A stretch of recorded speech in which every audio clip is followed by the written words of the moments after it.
समुद्रं सुमुखं त्रिनेत्रं जटाधरं पार्वती वामभागं सदाशिवं रुद्रमनन्तरूपं चिदम्बरेशं हृदि भावयामि।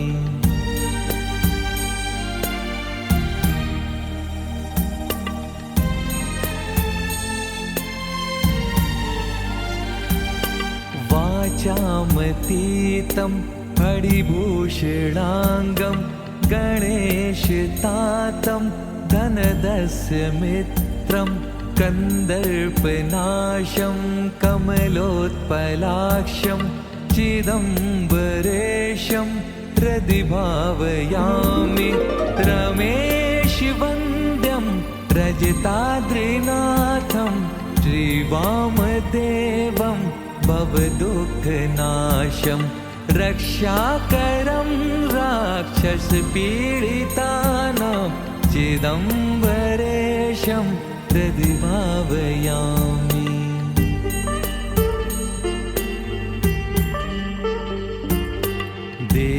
देवादिदेवं जगदेकनाथं देवेशवन्द्यं शशिखण्डचूडं गौरीसमेतं कृतविघ्नदक्षं चिदम्बरेशं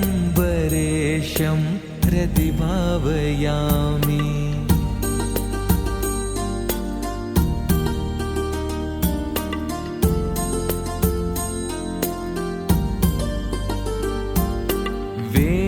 वेदान्तवेद्यं सुरवैर्विघ्नं शुभप्रदं भक्तिमदन्तराणां कालान्तकं श्रीकरुणाकटाक्षं चिदम्बरेशं हृदि भावयामि। हेमाद्रिचापं त्रिगुणात्मभावं गुहात्मजं व्याघ्रपुरीशमाद्यं श्मशानेवासं वृषवाहनस्थं चिदम्बरेशं हृदि भावयामि।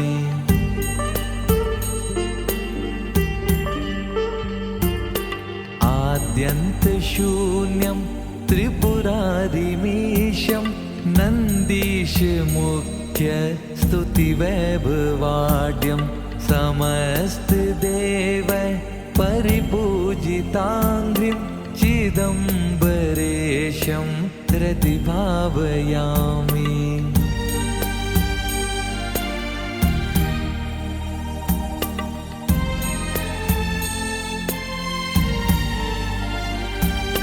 तमेव भान्तं यनुभाति सर्वम् अनेकरूपं परमार्थमेकं पिनाकपाणिं भवनाशहेतुं चिदम्बरेशं हृदि भावयामि।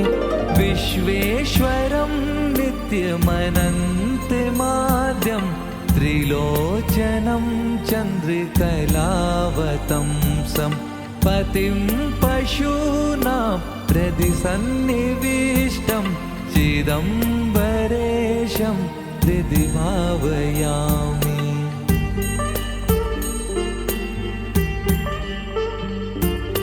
विश्वाधिकं विष्णुमुखरूपास्यं त्रिलोचनं पञ्चमुखं प्रसन्नं उमापतिं पापहरं प्रशान्तं चिदम्बरेशं हृदि भावयामि।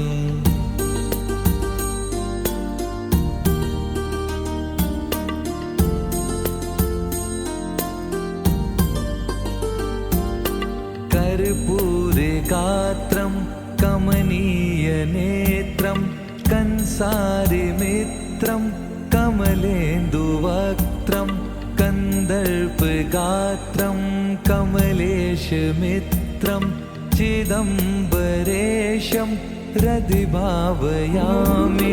विशालनेत्रं परिपूर्णगात्रं गौरीकलत्रं हरिदम्बरेशं कुबेरमित्रं जगतः पवित्रं चिदम्बरेशं प्रतिभावयामि।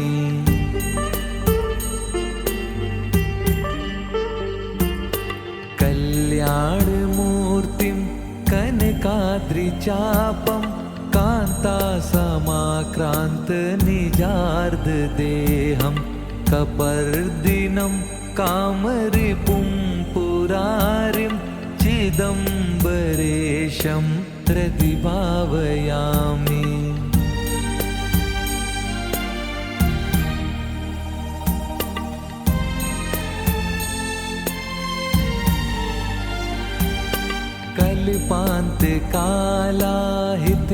कल्पान्तकालाहितचण्डनृत्तं समस्तवेदान्तवचो निगूढम् अयुग्मनेत्रं गिरिजासहायं चिदम्बरेशं हृदिभावयामि। दिगम्बरं शङ्खसीताल्पहासं कपालिनं शूलिनमप्रयेम नागात्मजा वक्त्रपयोजसूर्यं चिदम्बरेशं प्रतिभावयामि।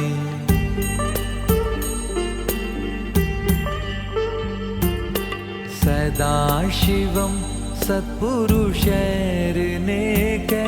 सदार्चितं सामशिरस्सुगीतं वैयाघ्रचर्माम्बरमुग्रमीशं चिदम्बरेशं प्रतिभावयामि।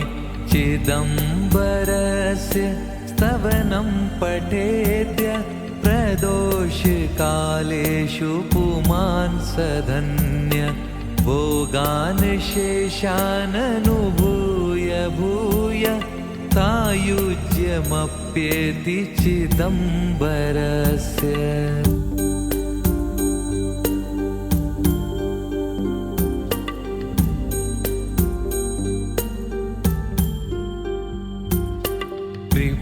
कृपासमुद्रं सुमुखं त्रिनेत्रं जटाधरं पार्वती वामभागं सदाशिवं रुद्रमनन्तरूपं चिदम्बरेशं हृदिभावयामि।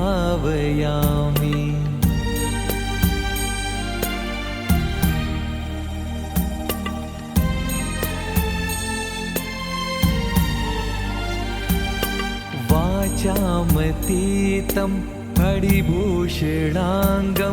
गणेशतातं धनदस्य मित्रं कन्दर्पनाशं कमलोत्पलाक्षं चिदम्बरेशं हृदिभावयामि। रमेशवन्द्यं रजताद्रिनाथं श्रीवामदेवं भवदुःखनाशं रक्षाकरं राक्षसपीडितानां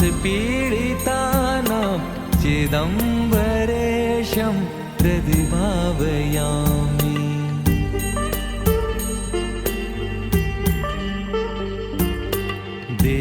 देवादिदेवं जगदेकनाथं देवेशवन्द्यं शशिखण्डचूडं गौरीसमेतं कृतविघ्नदक्षं चिदम्बरेशं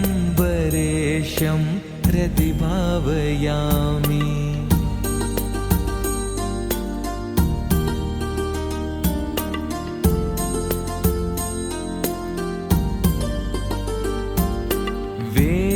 वेदान्तवेद्यं सुरवैर्विघ्नं शुभप्रदं भक्तिमदन्तराणां कालान्तकं श्रीकरुणाकटाक्षं चिदम्बरेशं हृदिभावयामि। हेमाद्रिचापं त्रिगुणात्मभावं गुहात्मजं व्याघ्रपुरीशमाद्यं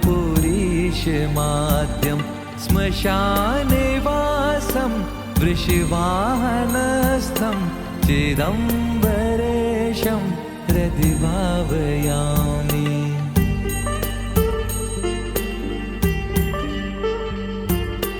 आद्यन्तशून्यं त्रिपुरारिमीशं नन्दीशमुख्य स्तुतिवैभवाढ्यं समस्तदेव परिपूजिताङ्घ्रिं चिदम्बरेशं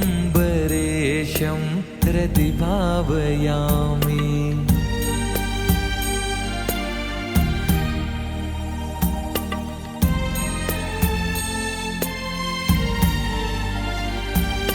तमेव भान्तं यनुभाति सर्वम् अनेकरूपं परमार्थमेकं पिनाकपाणिं भवनाशहेतुं चिदम्बरेशं हृदि भावयामि।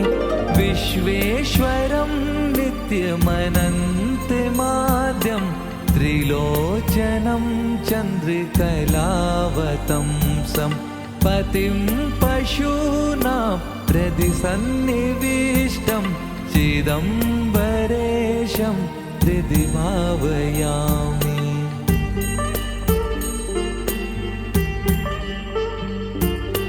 विश्वाधिकं विष्णुमुखरूपास्यं त्रिलोचनं पञ्चमुखं प्रसन्नम् उमापतिं पापहरं प्रशान्तं चिदम्बरेशं हृदि भावयामि।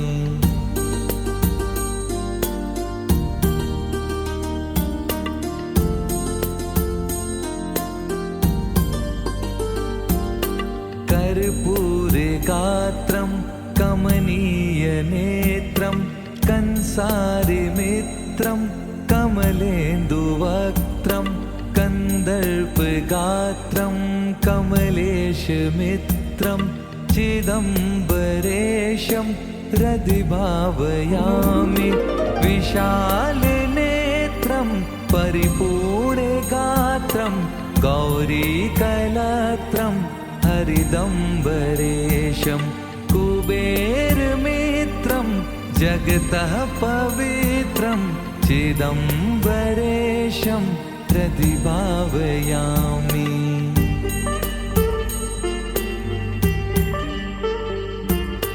कल्याणमूर्तिं कनकाद्रिचापं कान्तासमाक्रान्तनिजार्धदेहं कपर्दिनं कामरिपुं पुरारिं चिदम्बरेशं हृदि भावयामि।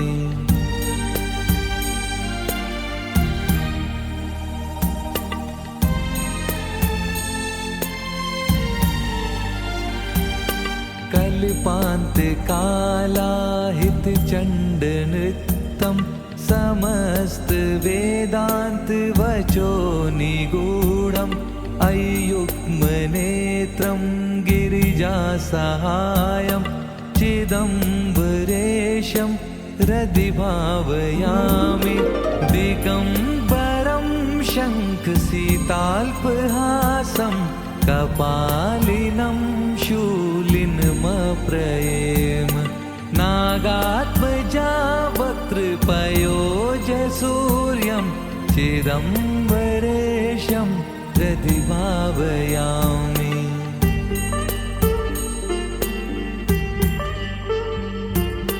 सदाशिवं सत्पुरुषैर्नेक सदार्चितं सामशिरस्सुगीतं वैयाघ्रचर्माम्बरमुग्रमीशं चिदम्बरेशं हृदि भावयामि। चिदम्बरस्य स्तवनं पठेद्य प्रदोषकालेषु पुमान् सधन्य भोगान् शेषाननुभूय भूय सायुज्यमप्येति चिदम्बरस्य।